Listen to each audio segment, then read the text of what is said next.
Hey guys, so I'm super excited to host this webinar together with our great panelists here. Saying hello to all the guests over here who's joining us. Hope you will all enjoy this. So yeah, without further ado, let's kickstart. So my name is Maol. I'm the Director of Growth Management here at Anzu. Anzu is, most of you know, you're already here. Anzu is the most advanced in-game advertising solution. We work with game publishers, game developers to help them monetize their various games with non-disruptive in-game ads. Basically now I'm having here these three amazing guys gonna join me to have a wonderful discussion about what they do and how basically in-game ads is helping them. Generally speaking, for all of you who have questions, so we're gonna have some time aside at the end of this session for you, any questions. Happy to reply anything you have in mind.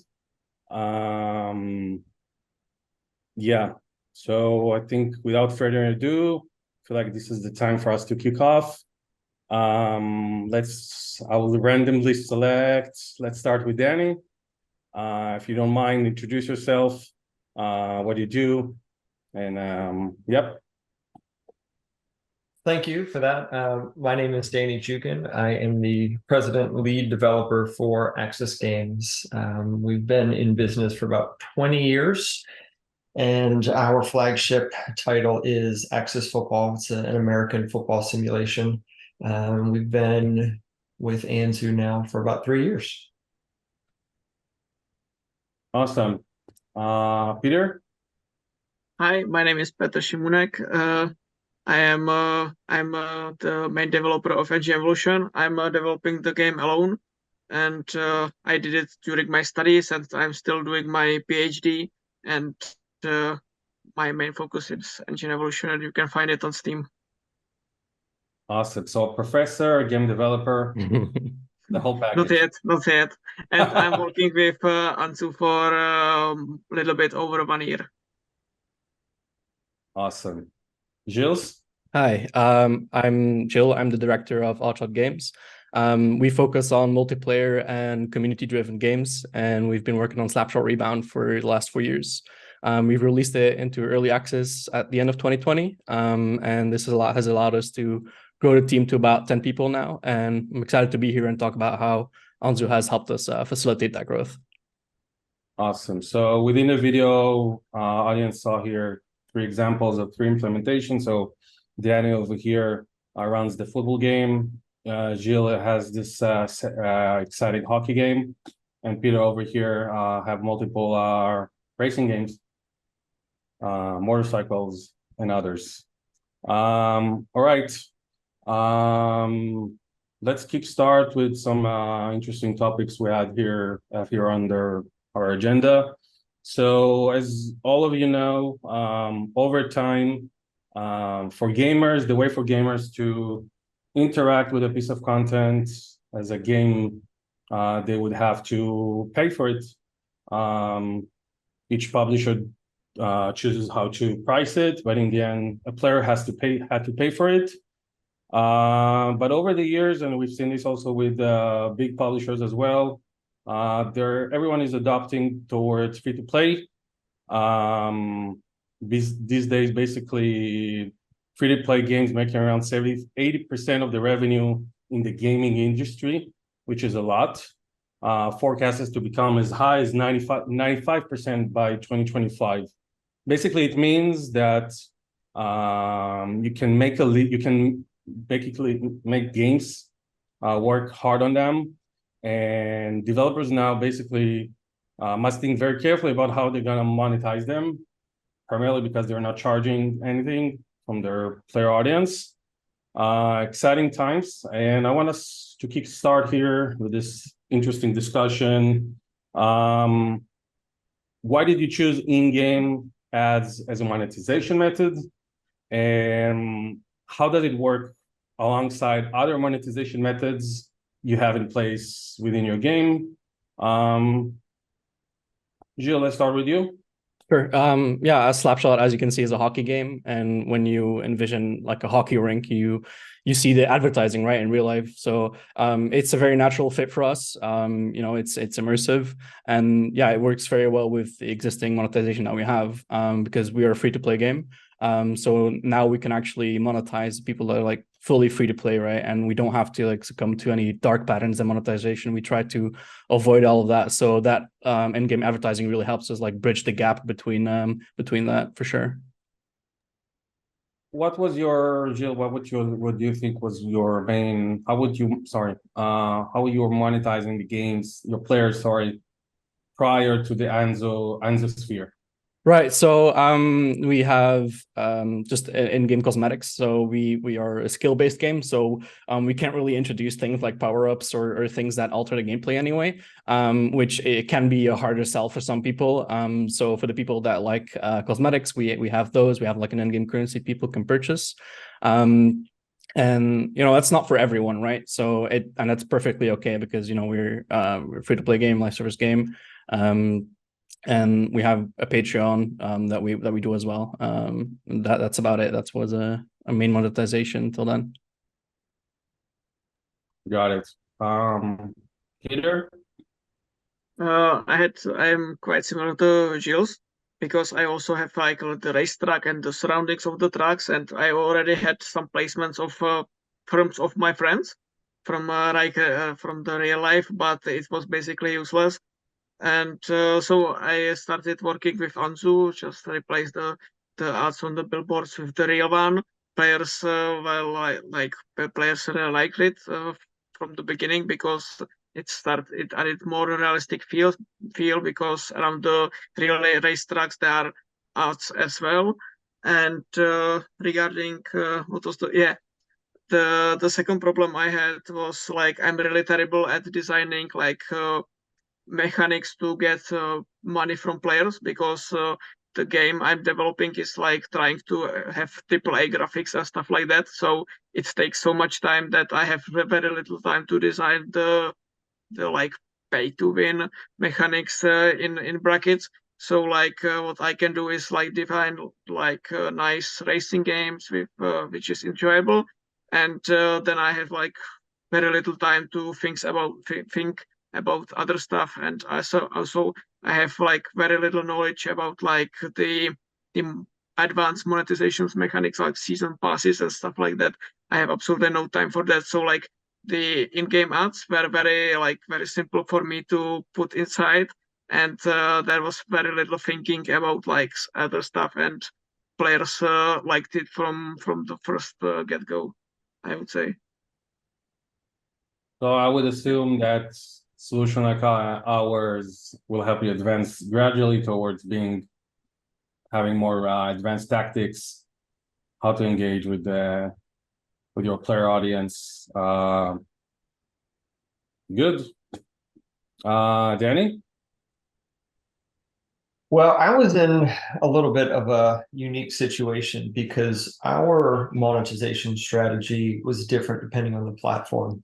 And I know we'll talk a little bit about implementing this sort of advertising inside of different platforms, mobile, PC. And we are actually divided between consoles and PC and then mobile. And so our monetization strategy for the standalone, like the consoles, was the standard premium model, which is you pay a flat price for the game and you get it and it's yours, and then everything is unlocked. There are no in-app purchases or in-game purchases. And so that allowed us to add an additional revenue stream on top of the premium that users were paying up front.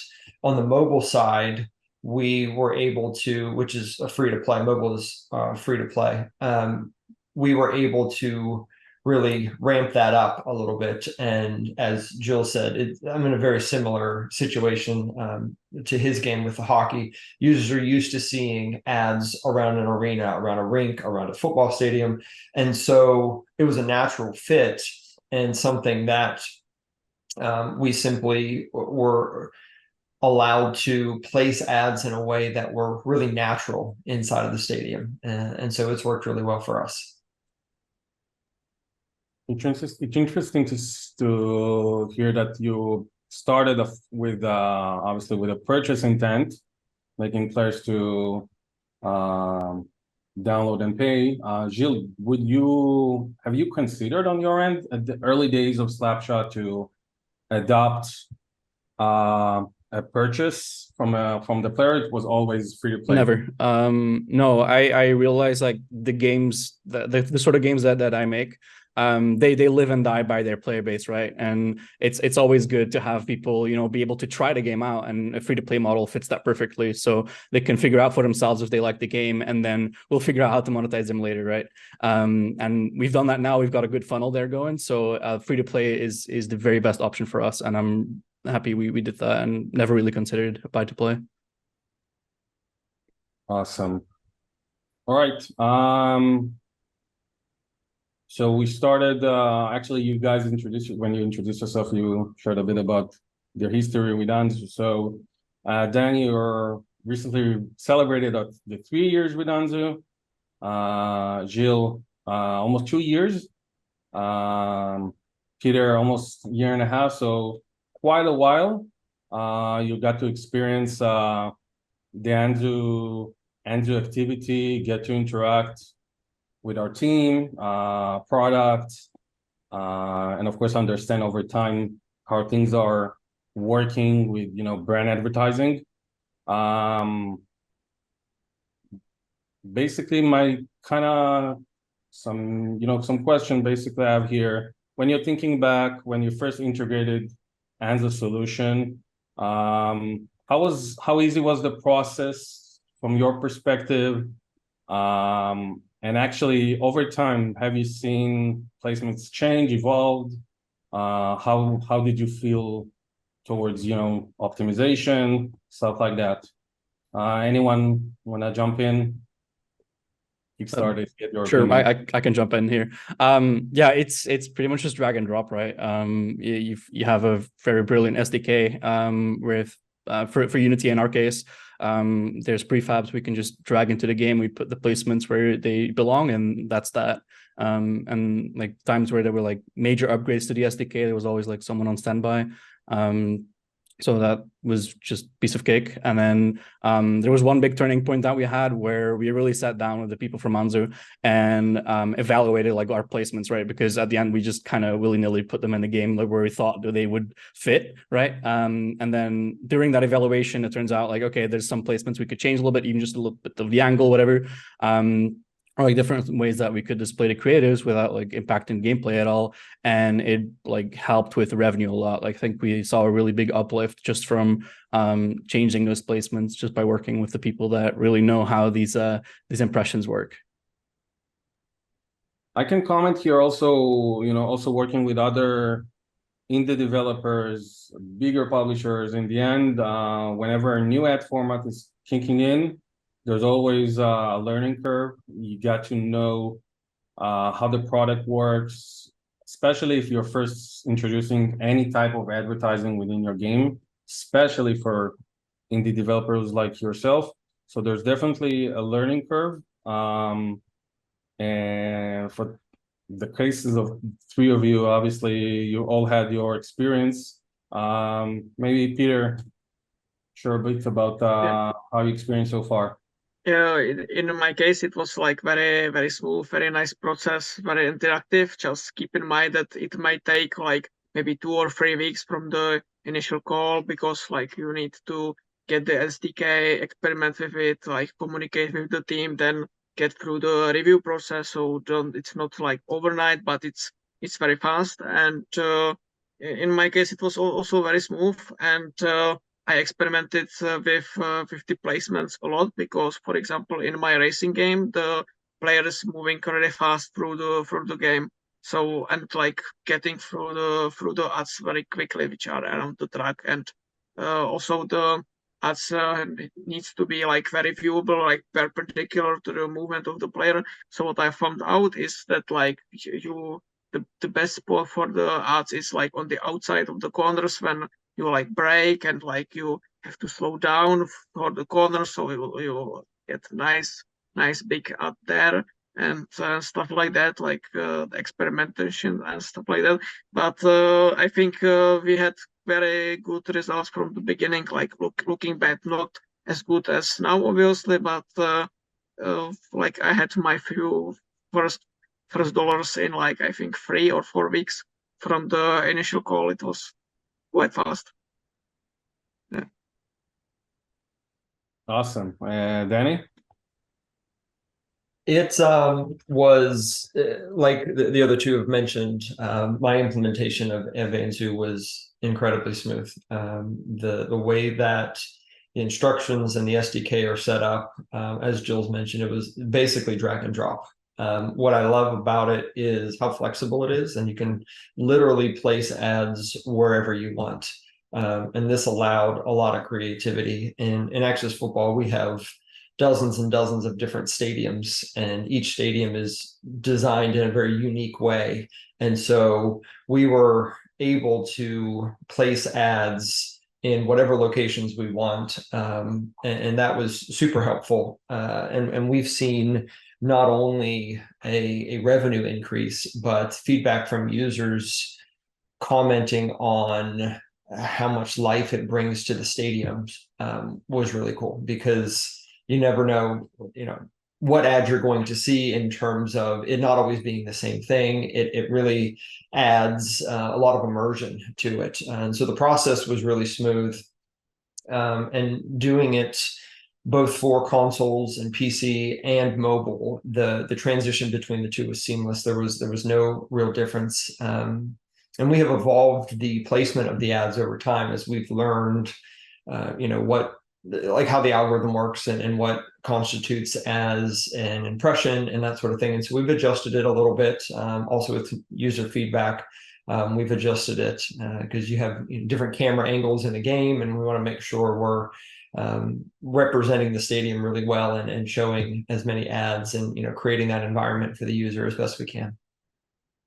Yep. If I can jump into that, one of the things that I really like is just how easy it is in the SDK to just kind of turn on the analytics for it. As in, you can just see on the ad itself, like, hey, this is a good angle, this is a good view, this is a good like this and that, and then you can kind of very easily just experiment with your own camera or the placement itself to put it in a position where it's actually the most effective. And just we can just do that all by ourselves. Like when we make new arenas, we've got the same thing as Danny, right? We've got different arenas and different placements for them, and when we make a new one, it's very easy to just put that there. We can see, okay, this is the right angle, and this is like the right the camera and stuff like that. So yeah, it's been very nice to work with the SDK in that way.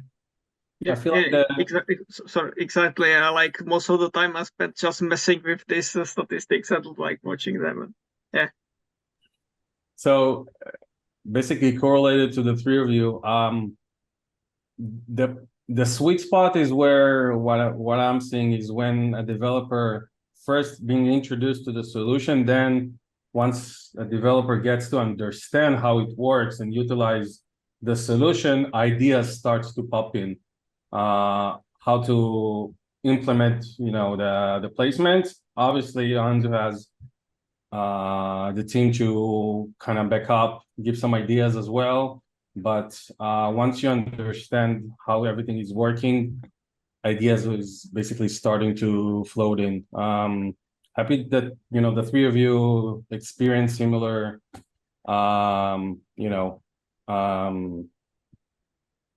solution, experience similar, implementation, using our SDK. All right, moving on. Interesting topic. Basically, Anzu, last year we created like a big study. The main point of this study was to understand how gamers feel about being, advertised, playing any type of game and seeing ads against to it, during gameplay. Basically what we found that 76% of people who play games under 45 years old welcome brand advertising. I feel like I have to say it's quite exciting to see, numbers like that. 70% of people who play games are positive or neutral towards in-game ads, and half of the gamers age 25 to 24 said in-game ads enhance their gaming experience. So basically, three of you kind of touch based on this a bit earlier. But maybe let's, explain a bit deeper. What kind of a reaction you guys have seen from your players, and how easy, maybe it's difficult, it really depends, but, we're trying to focus on the easy part as much as possible, balancing between monetization, making money, while prioritizing the natural gameplay you guys are super focused on with your properties.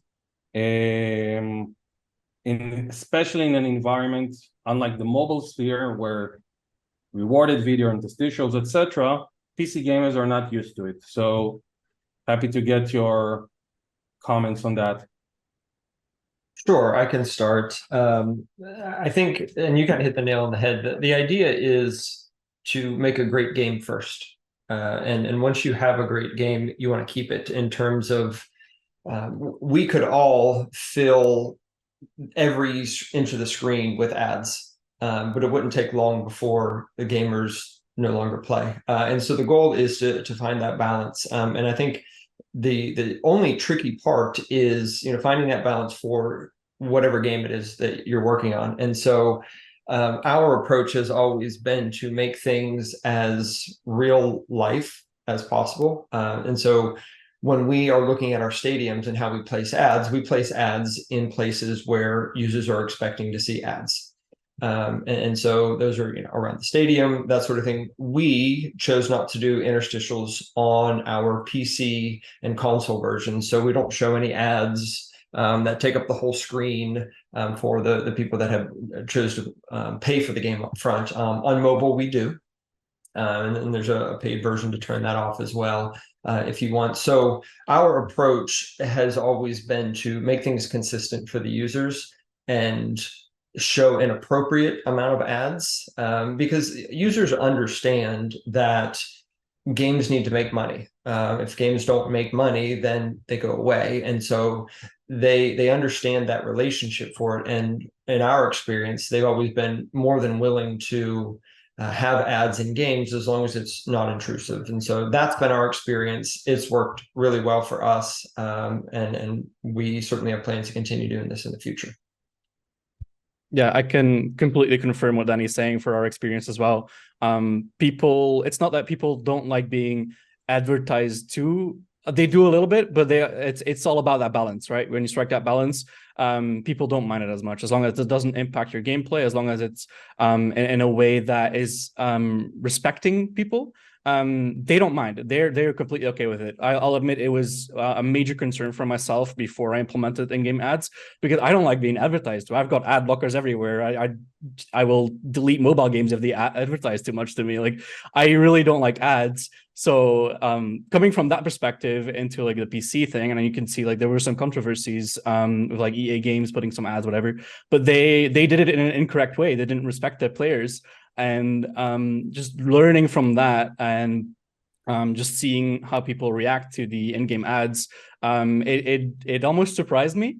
Just seeing how positive people were about them because we show them, okay, this is how we make money in part, and they're happy to support us with that. And I even get comments like, hey, I'm glad you have this brand, I'm happy to support you that way. And I even know this brand, I like seeing them around it. So it was a very weird thing for me, but I understand it more now that I have this much experience with it. And it's just, yeah, as long as you find that balance, respect people, I think it's definitely fine. And the numbers don't surprise me at all now. It's very hard to add something to that. So when I started working with Anzu, I had quite nice reviews on Steam, and I didn't want to ruin it. So I was like very careful about the integration. And one big no-go was like I didn't want to slow down the gameplay because like I base myself, I've got like fast dynamic gameplay, and there were like no possibilities to show like full screen ads between races and stuff like that, so that are like normal on the mobile, and for example 30 seconds ads were like totally no go. Even like 5 seconds ads would be a problem. So I just wanted to place the ads in like around the track on the natural positions, maybe some ads in the menus, and like my first requirement, like number one requirement, was like that it cannot influence the gameplay itself, like like the target, which like is I think very good to aim for, is like being able to design the game around the ads, or like maybe design the ads around the game. And if you like can strike the ideal balance, like you can have ads in the game, and like the game remains basically the same from the player's perspective. But plus there are some ads, and as Jill said, it adds like some improves if done correctly. It can improve the experience from the game.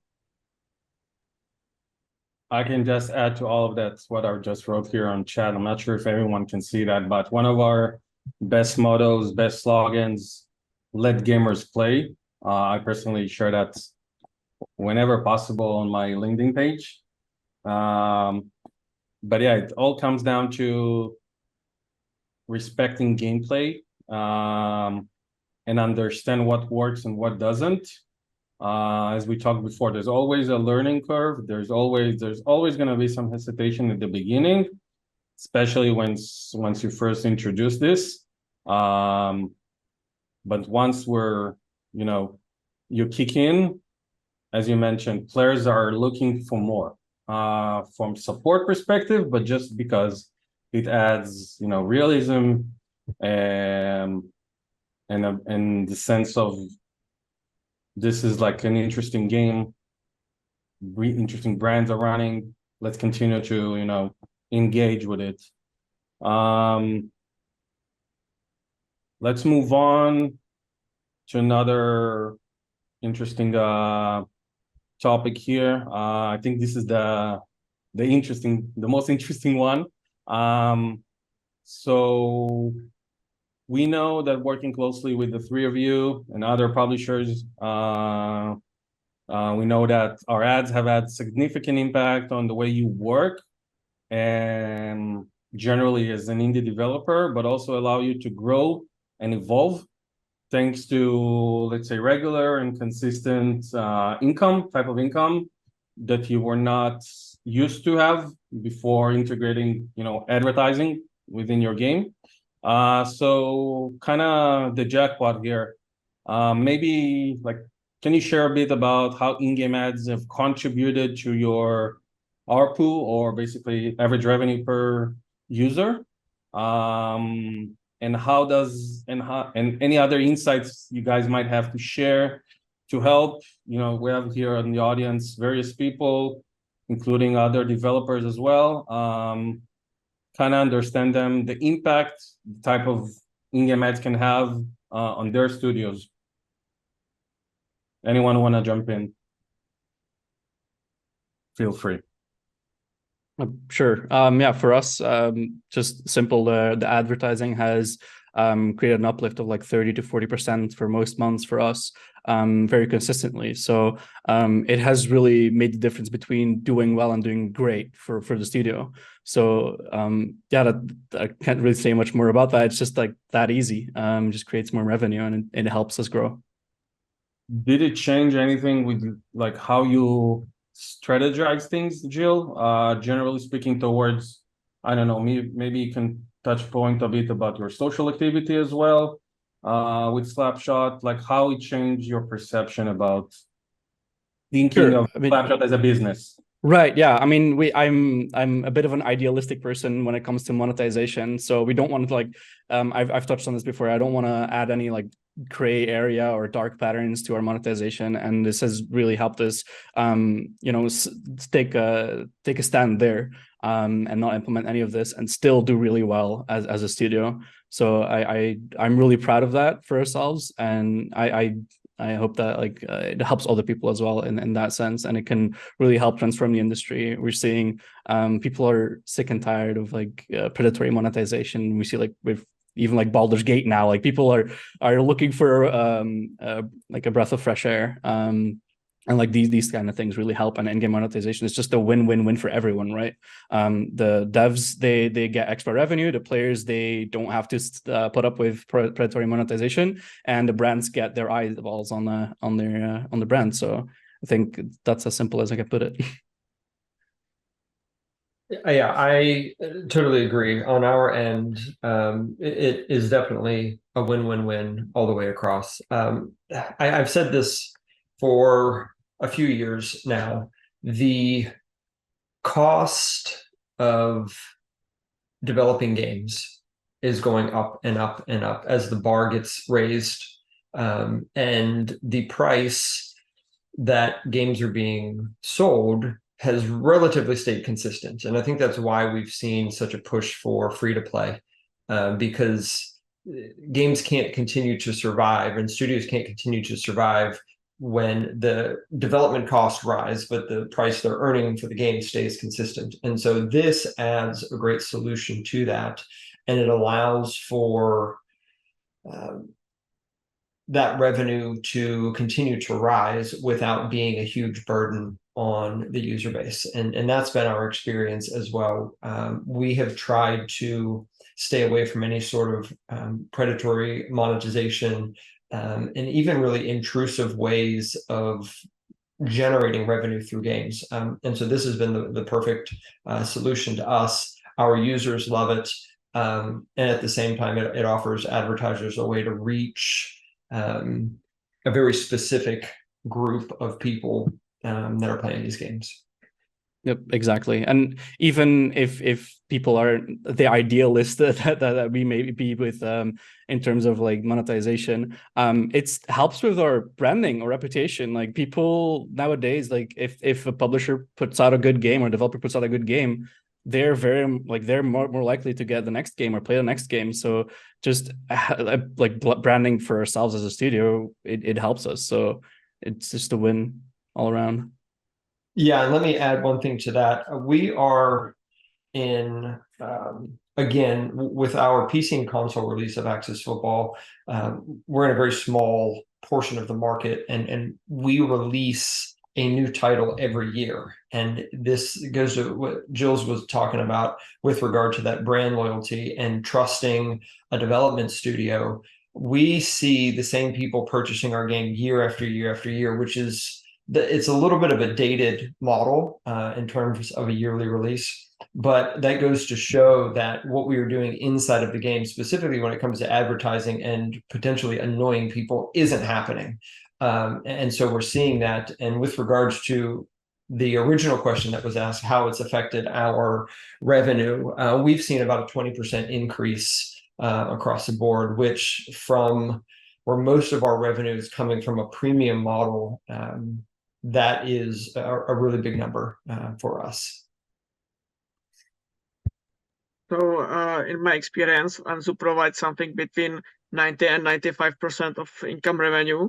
And like the historically, I was trying to do all the stuff like premium accounts, premium motorbikes, premium consumables, all that stuff, even garage slots, some stuff like that, and nothing worked because like one of problems I had was that like I'm mainly programmer, not like economer, but not graphics designer. So all the mechanics which I introduced, I had very hard time to explain to the players, to convince players to buy them. When I had some mechanics like finally finished, it was like very hard to explain, and then very hard to balance. So for example, like the paid mechanic I added was like too OP, so like I had negative reviews that I am paid to win, or like it was too weak, so like nobody wanted to purchase because it wasn't a good deal and stuff like that. So like problem with all this monetization is that it's very hard to balance. But in-game advertising is very simple. You just put a banner and like money goes to your account and ads go to the player. So it's very simple. I think I wanted to add it one more thing, but I forget it. So I will give Go ahead. the Go ahead. back. I don't know. I forgot. All good. You might remember in a minute. Just touching base here about obviously the most interesting part about the solution in-game advertising is the type of advertisers that want to basically interact with the audience, the players. These are essentially brands that are looking for many ways to interact with the audience, but first and foremost, the big screens, the PC screens, really appeal to them. So we're going to talk about it in a second, but basically PC developers, as long as the content is set and relevant, brands would be interested to engage with their audience through their paid advertising. All right. We're actually getting close to right before some Q&A stuff. I can see we already have some questions ramping up. But before that, basically, as I mentioned, we set this webinar to help anyone who's considering in-game or just begun his journey with in-game advertising. Basically, we want them to understand what it takes to implement a successful in-game strategy. Maybe let's start with you, Peter. Maybe you can share a bit. Any learning, any advice, any tips you can share with anyone who's listening here or who's considering this type of solution? First of all, create nice game which will be playable. Players will want to play it, and many people will try to download it. Then find some nice spots when the ads are like viewable for some time, at least like maybe in a main menu when you have like motorbike standing and you can customize it. You can have like ad creeping behind the motorbike, like and stuff like that. And that's it, I think. Like nice big, not like big over the whole screen, but like not like miniature, like nice placements, and the rest will come to you surely. Gilles? Yeah, I would just say try it. It's very easy to implement, so give it a shot, see if it works for your game. When I was contacted by Answer at first, we did like an initial meeting, and when they showed me the numbers that they thought they could provide us, I just said, "Nah, that's not real. I'm not even trying this." But then I was convinced after a bunch of follow-up emails to just give it a shot, and then we tried it out, and yeah, it has really helped us over the last few years. So try it out, see if it works for your game, and then you'll see. I would encourage you to do exactly what Jill said. If you are a game developer and you've been doing this for any length at all, you probably get inundated with emails from companies offering, we can boost your revenue by X%. And Jill's is laughing because Peter shaking. I got one 5 minutes ago. That's funny. I did too. While we were in this meeting, Yep. I got one about we have an ad. And so the point I'm making is we kind of, as game developers, get an email like that and say, oh, that's a scam, or oh, this is going to be a waste of my time, or whatever. And hear us that Anzu is not that. It is a legitimate platform. It is super easy to use. It will generate revenue. But as Peter said, the very first thing that you've got to be focused on is making a good game. Anzu will provide the ads if you provide the users. It is basically how it works. I've been with them, like I said, for 3 years, and that should speak to their credibility as far as the services that they provide and our relationship with them and how satisfied we are in that regard. So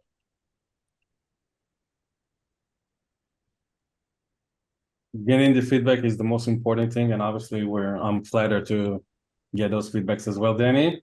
Yeah, go ahead, Peter. Okay, I remembered what I wanted to say. Like Now the point it's the with Anzu is like they sometimes doesn't have like the ads for all the regions on the world. Sometimes some users don't have any ads, and in that case, you can do thing called fallback, like the placement you provide the ad for the placement yourself. And the thing with that is that like you can advertise things in your own game. So for example, if you have like, I don't know, some cool skin, you can place it on the like billboard, and like it will show to the players and it will advertise it, and it's more likely that players will buy it because like, of course, because it's an ad for a thing and it's announced, so it works. So it will advertise stuff in your own game, so you can even increase like in-game purchases from that or whatever you want for the players. Maybe some other games to develop, you can advertise like this. Yeah, Yeah, cross I can promo. 100% confirm that. We did something similar where the ad placements would fall back to something, a creative that we made. And we did this with two things. We did this with our premium, and our premium is just like a bunch of cosmetics and in currency that you get, and a couple of features. And it has, we could see like whenever we launched this fallback, we saw an uptick in the sales for premium. And the other thing that we did is we have like competitive leagues for Slapshot. We did the same thing. We made creatives of them. We made like little videos that play in like the locker room TV, advertising the leagues, and they saw a huge increase in players participating, which helps our retention and helps our branding and it helps everything really. So kind of related to both of your comments, Peter, I feel like in your case, you do have multiple games that you are constantly developing. So I believe you're using this a lot to basically interact with your players and let them know, hey, you're playing now Engine Revolution, the motorcycle version. We have this additional version. Go to Steam. Yeah, because I have like motorbikes, formulas, and sidecars, and like I'm doing like next version, so like wishlist them and stuff like that. And also I did like of this of project recently, so I have like paid games for a few bucks. So I'm advertising that as well. So like some if more players finds the game, and I get some extra bucks for that as well. We're all here for the bucks. 100%. And Gilles, to your point, I think this is actually an interesting comment for anyone who's listening, who's making, leagues, anything on the esports arena. Yep. The fact that you're able to promote your own internal sales while making, revenues from the ads. We said it a lot, win, but there's another win here. So definitely anyone who's listening, when you want to cross promo your game, you want to boost your leagues, sales, anything on that aspect, great solution to promote it. Yeah, definitely. Now I'm not surprised why brands pay the amounts that they do, because they work, the ads work. People look at them and they will act on them. So we only saw benefits just advertising our own stuff as well. All right. Let's move on to the fun part, the audience. In the audience here left some comments here, some questions. Someone here is asking, which game engine does Anzu in-game solution work for? So I'll comment here. First of all, we have here 3 developers using Unity, various versions of Unity. Our solution supports, again, multiple like the majority of Unity versions. On top of that, we support Unreal, CryEngine, Cocos, less relevant for the PC environment. And anyone who has custom engines, we have our experience already with multiple publishers. We can support them, guide them to adjust to their unique solution to manage their game. Let's see what we have here. You guys do, all right, so someone is asking, obviously we have here a combination of a racing and a sports titles, but someone is asking, basically telling and asking, sports and racing naturally fit in game ads? Are there any other genres that work well for in-game? So yes, sports and racing is working well, primarily because we talked about it here, but it just fits well. And the brands, it's easy for them to understand that their ads will be running with this type of environment. But I would say as long as we're not talking here about a medieval type of game, you know, think about I don't know, Like a cyberpunk or GTA yeah, or whatever. something Just like that. yeah. Yeah. As long as the environment makes sense, our solution can work. Simulation games. Yep. Let's see what else we have. Also, we're gonna put the art like in the menu. So like I think if we are like main menu of the medieval game, theoretically it would be possible. Like it wouldn't fit best, but I think that Anzu itself like it doesn't limit the genre, the game. I would say, Yeah, doesn't it? I feel like there's definitely a sweet spot if you're working outside in, I don't know, 15th century environment and just seeing, an ad of Coke or something, it would not necessarily feel natural. But maybe you're right. You have a point about maybe using it on a menu screen or in between to promote some brand advertising. Fair point. Another question. I think this will be kind of to wrap it up, unless additional questions will come in. How do you decide which ads are shown in your game? So I feel like maybe we can attack this in two angles. I will start first with our solution is able to serve both display advertising. We're working based on IAB standards. So we're basically matching between what brands are typically used to use for their own advertising and matching it with some best practices that we are continue to optimize with the game developers. So both video and display ads, that's on our end. Maybe I think Gilles, you have some points, some experience on how to test display versus video from your point of view.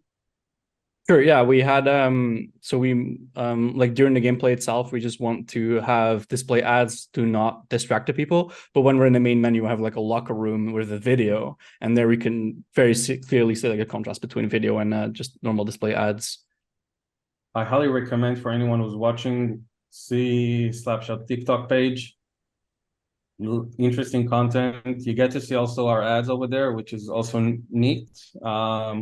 But get to understand like how video ads look over there versus display ads during gameplay, but also within the locker room. Danny, any thoughts on this from your end? Yeah, so is the question related to like where the ads come from and like how much control developers have over what gets shown? I feel like it's a combination. So I will touch base on it right after you'll finish. So it's a combination of how we decide which brands are gonna run on one end, and on the other side, like how do you decide when you're adding the placement, what type of placement you want to use? Gotcha. So second part first, how we decide what type of ad we're going to show on our end. We want to make things, and I've said this before, as consistent with the viewership process as possible. So for example, our goal is to, if you are watching a football game, what kind of ads are you going to see? And that's what we want to replicate inside of the game. And so in stadiums, you're going to have both, static banner ads around the stadium, and you're going to have video ads on the Jumbotron and that sort of thing. And so that's what we replicate inside of our stadiums. Now, with regard to what gets shown, I know it's region based. So our user base is like 95% in the United States. And so it's pretty standard, the type of brands that we're going to see there. And we've been really pleased with the representation inside of the game, like all the major brands that you can think of, we've seen in the game. That adds a lot of credibility to the game. And the type of brands that are advertising in real football stadiums are the ones that we're seeing there. So it's a lot of cool overlap there. And I think someone asked this, and I'm not sure if now's the best time to touch on it, but it is related to what we're discussing. Anzu does allow the developer a lot of control over which brands show up inside of the game. And I remember filling out a big survey as far as, yes, we allow this, yes, we allow this, no, we don't want that. And that's really cool because different games have different audiences. And I'll speak to Axis Football.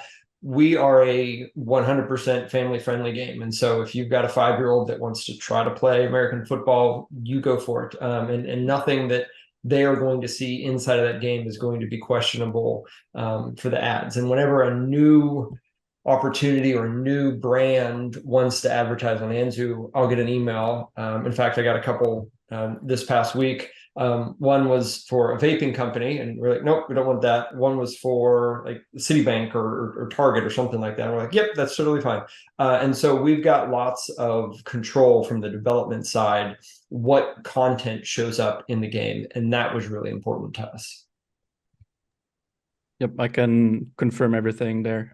Like for example, we wouldn't want any crypto things or whatever in our game, and that's like we just did the check mark, and we haven't seen any of that. So Yeah, absolutely. Or like you can enable everything if you are like for the big bucks or stuff like that. So, and also like you can control what placements are like there. If you like around the track, I don't want like videos or stuff like that because it would be disturbing for the players. So when like players are racing, there is only an image, and in the main menu, when everything is static, you get a video because like players can focus on that. And like all the stuff which guys said, I totally agree. Yeah. I will add here that we put a lot of attention on the content itself, how it looks like. We have multiple teams that are really focused on the look and feel of the creatives that actually fit a game like Slapshot, Axis, Engine, and any others that it will complement gameplay. That's first and foremost. The second thing, it really depends from each advertiser to each advertiser. Sometimes they want pure sports. Sometimes they want to focus on the audience. Sometimes they have a specific messaging they want to promote. We're getting closer to Halloween and the holiday season, so they may want to appeal to certain audience on certain games. So it's really diverse. This is what we do, and we're continue to improve that to provide excellent gameplay for the players essentially. All right, I think we have one last question, maybe a couple more. How often the different ads shown? I'm gonna comment on that. It really depends. Like I mentioned, we have various brands running within our platform, utilizing those three great game developers, but all the others as well. Really depends on the volume of the game. It really depends on the type of placement, as we just discussed. But ultimately, we want to enable good revenue stream for the developers here. Obviously, nothing intrusive, as all the three here commented as well. Yep, that's kind of our take on let's call it frequency. We do have also the ability, and guys here can also comment on that. We have the ability to control how often they want the placements to alternate if needed. It's a tool that we allowed for developers to control or use our help, our expertise, kind of give them best advice on how to utilize that. Anyone, any comments on that part? I think you've summed it up pretty well. All right, awesome. I'll summarize with we're about to wrap up. Someone is asking the most important question: how to interact with Anzu, how to get started. Just go to our website, www.anzu.io. You sign up, you get to hear from us. Implementation, as you've heard, super easy, and you can kickstart. I want to appreciate the three of you for joining us here to this interesting webinar, the audience who listened, shared the comments, questions, and help anyone who considering in-game to level up. Thanks, everyone.